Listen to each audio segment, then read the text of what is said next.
gal roar. Watch her roll. Isn't that sweet music to a railroader? Maybe you won't admit it, but I'll bet it makes the shivers run up and down your spine. There's something about this railroad game that really gets in your blood. It's the reason why many of our families have been railroading for generations. What is this great railroad we're all so proud of? What makes it tick? Let's find out what it means to us. Let's see what is within the oval. First of all, there is land. Land spread through the richest part of America. About 200,000 acres of New York Central property. It is located in 11 states and 2 provinces of Canada. The area which we serve directly produces 2/3 of the nation's manufactured goods and provides a home for more than 1/2 its people. We are working in a rich territory, rich with people and rich with the good things of this earth. The land owned by our company ranges from rugged country like this to some of the most valuable real estate in the world. Probably the most important is the land on which our track stands. The Central System has 11,000 miles of road comprising over 26,000 miles of track. Our tracks are on the ground, below the ground, and above the ground. We built them and we maintain them. It's some of the finest track in the world, and it has helped to make our railroad what it is today. Our passengers appreciate the smooth ride we can give them on the water level route. Next in importance comes our fleet of trains. We can call the roll and be mighty proud of the names we all know so well. The Century, Empire, Commodore, Riley, New England States, Mercury, Southwestern, Pacemaker, and plenty of others that are favorites of the traveling public, our customers. Those names mean the last word in travel comfort and dependability. Their long years of day-by-day top performance have made the New York Central first in the hearts of many a traveler.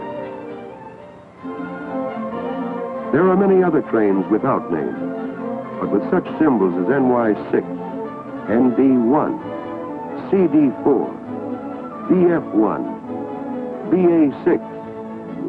They tell a story of the job we do for our shippers. These and many other hot shots are the backbone of our famous freight service. Shippers count on us to keep schedules and deliver the goods on the advertised. It takes a whale of a lot of power to haul these trains. We do the job with more than 4,000 locomotives in a great variety of sizes and types. Steam, electric and diesel electric, power for every purpose. Pacifics, Hudsons, Mohawks, Niagaras, together with an ever-growing fleet of diesels, all names famous in motive power history. For our varnish jobs, we've some 5,000 cars with more coming out of the shops. That is a yard full in any man's language. Coaches, MU cars, diners, tavern cars, sleepers, all designed to make it easy and pleasant for people to travel. When you count our system freight cars, you will reach a figure well over 155,000. Boxcars, flat cars, stock cars, hoppers, reefers, and a good many other special types. They are moving over the rails all over the United States, Canada, and Mexico. While we are talking about owning things, don't overlook the thousands of buildings owned by the system. Some are tiny and some are huge. There are stations and shops, towers and office buildings, all over the part of the country served by our railroad. Whether shanty or skyscraper, each plays its part in working on the railroad. Yes, this is all very fine, and I know just what you're thinking by this time. The $64 question. What good is all this property without you and me? Now you're talking. Frankly, it wouldn't be worth two hoots without people like us. Incidentally, we wouldn't be much good without all this equipment and property. Did you ever think of that angle? It takes tools to do a job, and somebody has to provide them for us. Here's a man who works for the New York Central. He is our president, keeps the system running. How would you like his responsibility on your shoulders? This seagoing railroader runs one of our tugs in New York Harbor. Ours is the largest railroad marine fleet in the world. Here's another fellow who has an important job. He makes friends for us by keeping our track in good shape. Not all railroaders are men. About 6,000 women are doing a bang-up job in a good many different lines of work. This genial gentleman is in a vital spot. As manager of passenger transportation, it is his task to have trains ready when people want to go places. Maybe this job isn't as exciting as running an engine, but it is just about as important. Constant, careful maintenance keeps our trains running and running smoothly. The hand on the throttle is a big factor in keeping our shippers and passengers happy. Constant skill at this job can win us a good many friends. Very little happens that is not first planned on paper. That takes its own kind of skill and training. Our agents are very important in contact with the public and as our salesmen. They keep the dollars clinking in our till. If this man fails, our trains are tied up. He certainly helps to keep them rolling. Butchers on a railroad? Where can you find better ones? Our dining service knows how to win friends among the passengers. Service is a big word in our game. This is the kind that passengers really enjoy. The kind that makes passengers constant customers. You see how it goes. These are only a very few of the jobs and people who bring our railroad to life. Without them, the Central would be so much rusting steel. Each is important, and each is dependent on the other fellow. Yet the employee working behind the scenes is just as vital to the success of our business and to the job security of all of us as those who meet the public every day. You can talk about vital industries all you want to, but none can beat the railroad for being really important to the nation. Most of the basic industries like coal mining, steel making, and a good many others just couldn't exist without the mass transportation service we give them. There is hardly a raw material or a finished product which is not hauled by us at some stage of the game. We not only haul the goods, we haul the machines that make the goods. Our coal handling alone keeps business humming. Over 1 million carloads a year roll over the New York Central Rail. There is another job we do that is essential to this country of ours. It's moving the United States mail. Our rolling post offices handle thousands of tons each month. Letters, papers, and parcels ride on the head end of our most important trains. Think of the part this plays in keeping industry alive. Yes, we make modern industry possible, but it is a proposition. Their prosperity is our prosperity. As long as these plants are operating, they use what we have to sell. They pay us money. They buy from our other customers, and that means better business all the way around. This money they pay us is for value received. That means good, dependable service. Whether it's in a coach, diner, or boxcar, we've got to make that service good and very good. It must please our customer, whether he is a vacationer or a shipper. Our railroad contributes to the welfare of the country in another way. The taxes we pay give our communities a sizable income. As a matter of fact, part of our tax money is paid to communities where we have no station or service of any kind.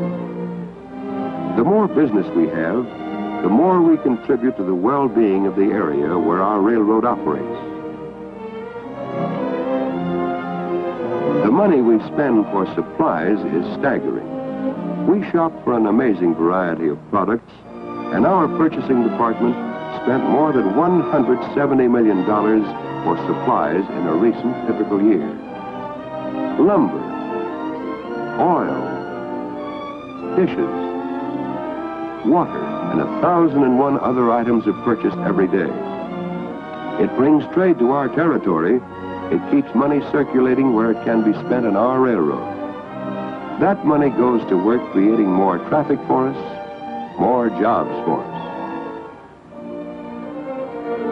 People also are important to us. Our trains make it possible for Americans to enjoy the finest transportation in the world. When they travel, it means more business for all our other customers. We all know that courteous, efficient passenger service helps to bring us much of our freight. Most people like to travel on a train, and to protect our own jobs, we must make them keep on liking it.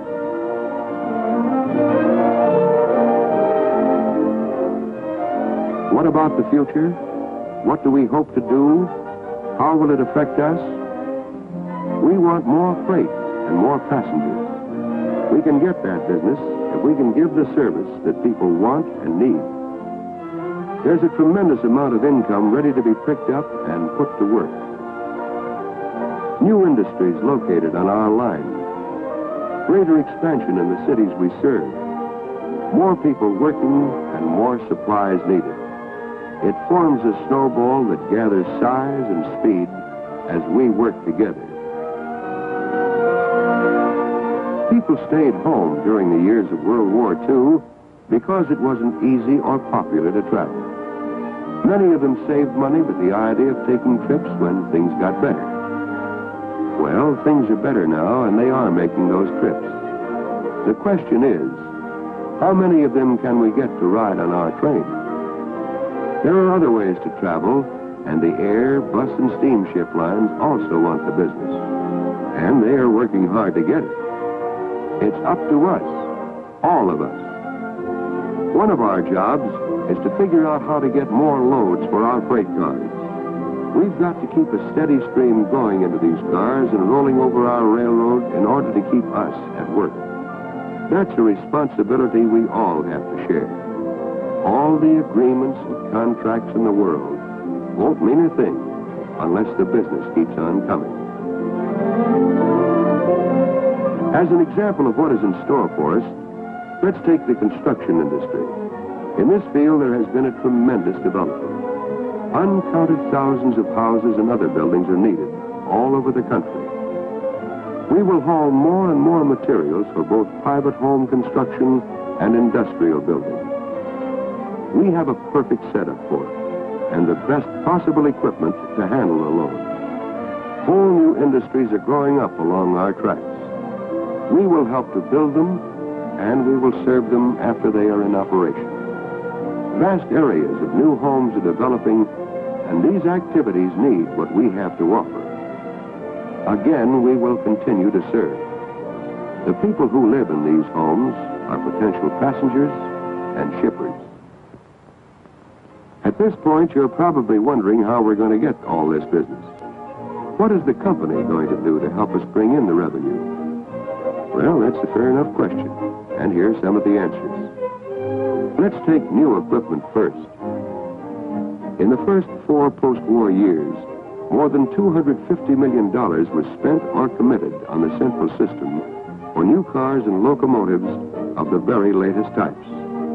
The 820 passenger train cars purchased in this program constituted the largest order for passenger equipment in railroad history. These new cars are attracting new business and teaching people that rail travel is comfortable travel. This new equipment is just what the passengers ordered. By means of a special survey, we asked many thousands of passengers to tell us what features they would like in post-war passenger equipment. From that point on, we analyzed their needs and incorporated many new ideas in the design of our cars. We are doing our best to give them what they ordered.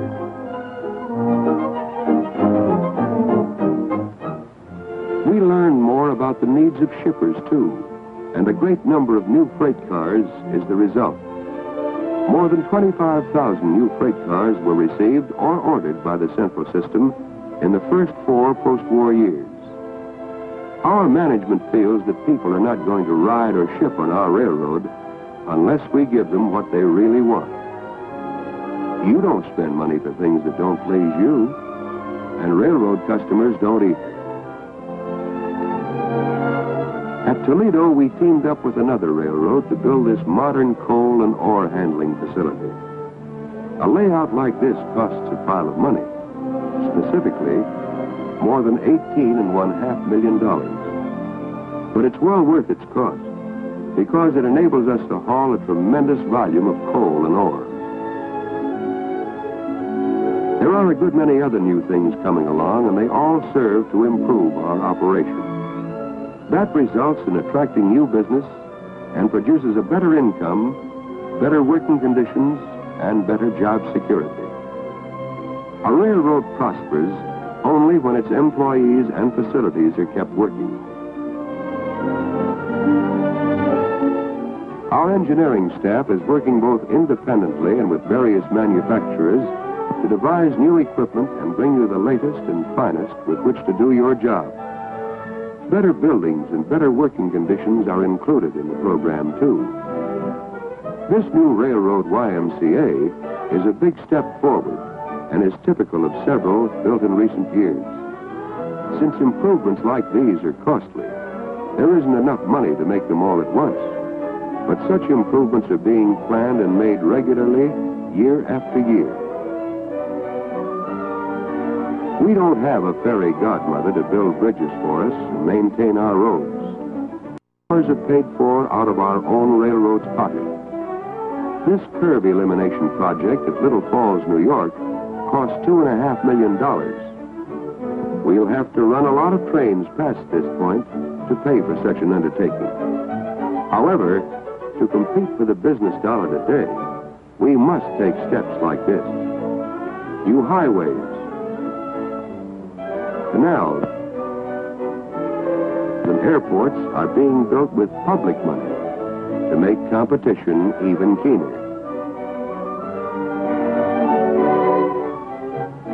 The New York Central is undertaking the largest employee training program in its history. It is going to be easier for you to learn more about your job. New employees will have a better understanding of their job when they join the company. In order to make the best possible use of our equipment, in order to further improve the high quality of our service, we must all learn more about the right way to do our jobs. That's the way to get ahead. Several new instruction cars have been making their way over our road.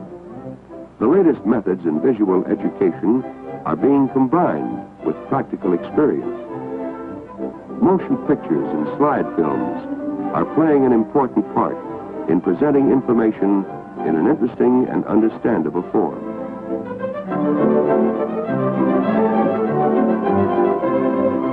Another valuable feature of the program is our public relations course. In small, informal groups, employees from many departments are given an opportunity to discuss problems that affect the railroad, the public, and the individual employee. From these sessions have come many ideas which have resulted in improved working conditions and more efficient operation. And for those who cannot readily attend the classes, there is a special correspondence course which is sent directly to each enrolled employee. If you have not already signed up, see your supervisor and learn more about it. You will find the course interesting and informative. Here is a typical family talking over their plans for vacation. Chances are they will spend several $100s. Why shouldn't part of that money be spent with us? It will, if we can give them what they want. This manufacturer is going to spend money too. He has no particular reason to spend it with us, unless we can give him the transportation he wants at a price he can afford to pay. Just what does good business mean to us? Steady work and constant income. It means those trips we have planned for years. Maybe a new car or radio, or a dozen other things we hope to buy. It may mean a new home, a better education for our children, a good savings account for a rainy day, and better job security. All these things are the result of good business for our company. And good business for our company depends on good business for other companies. Let's not kid ourselves. If we let customers slip through our fingers, we are letting dollars slip from our pockets. We have a fine railroad with fine equipment. We've got a great group of employees. Together we can challenge any competition. It's up to us, all of us, through our combined efforts to provide better and better service to make our own future secure.